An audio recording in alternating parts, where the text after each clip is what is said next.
This is Chris Adams at chrisadams.com. Today I wanted to show you how to do some skin retouching. Everyone's got a method, so here's one way to do it.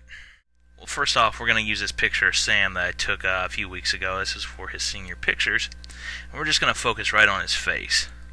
Now, the first thing you want to do, of course, you want to duplicate the layer over here, because if you don't duplicate the layer, you can damage everything. So you'll have a fresh start if you need to go back. First thing that you'll want to do is you'll want to touch up on his blemishes here. You can see he's got some pimples and stuff. He wanted to get rid of these, but for the most part he didn't care about anything else. So the first thing we want to grab, we want to grab a healing brush. Now you can either go over here and you can use the spot healing brush, you can use the healing brush, or you can use the patch tool. It's kind of your preference. I find most of the time the spot healing brush will do just fine if you're just doing this. And then you just go in there, one click, and it's gone. You go down here and do some other things, and you got most of them. I have, however, found a lot of, when I can't use the spot healing brush for some reason, I can use the patch tool and it'll work great.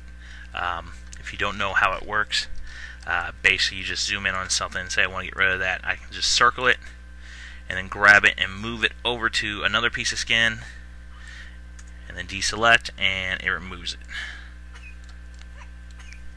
But that's the first thing.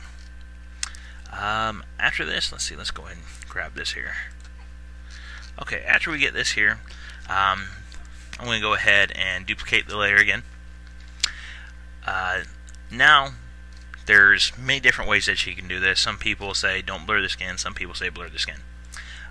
Let's do a surface blur. You actually see a preview on this. You see, there we get, that looks kind of good for where we're going to start out at. So we do that and push the OK. It's going to process. So what we're going to do is click the option button, hold the option button down, and click the layer mask button, and that's actually going to give you a layer mask and hide everything. Then I'm going to bring up my brush, and I want to bring up a soft tip brush. So I got a soft tip brush already. Increase it, and I want to paint back in and make sure the top color is white so I can paint in, and I want to paint back in on the skin, just the skin. Leave the eyes alone. Basically what we're trying to do is make the skin look more perfect, and this works better especially if you're doing it on females. Some guys I know don't really care. Women, of course, not to be mean to women, but all the women I ran across want to have perfect skin and everything. So we're going to do that. Guys don't really care. Guys want to look rugged for the most part. So I am going to do that there. Go ahead and do some on the neck. Okay. You see there? But he has kind of plastic skin. What we're going to do now is, because he has plastic skin, and we're going to go up to opacity and bring that down to about 50. 50, that kind of looks good actually. You can still see some of the the detail on his skin, and it still blurs a little.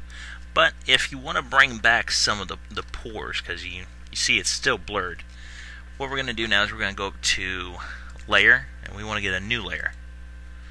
What we want to choose here is your mode. Let's go to soft light, and then click fill with soft light neutral color, 50% gray. Basically, as you can see, if you turn this on and off, it does nothing because it's totally neutral. You can't see anything.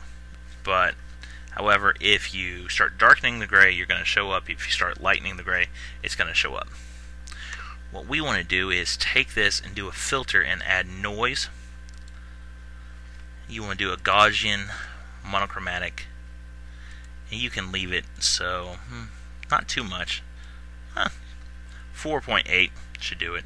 Anything pretty low. You don't want it to be very basically where you can actually see it too much. So we can even leave it at 11. I know you can still see it, so it makes it look a little grainy, but that's part of the issue. You push the OK, and now you bring it back down to about 68 or so. Again, you don't have to be specific on this has got to be 68% on the opacity, this has got to be 50%. It's just whatever looks good for that picture. And now what we want to do is we want to bring up a mask. We want to mask everything except for that skin that we blurred. So we just take, grab that layer mask, click on that layer mask icon, hold down Option and drag up to the 50% gray, release, and that's going to give us a mask in the same exact place. And then we have skin that has been retouched. Throw it all in a group. You can see the difference.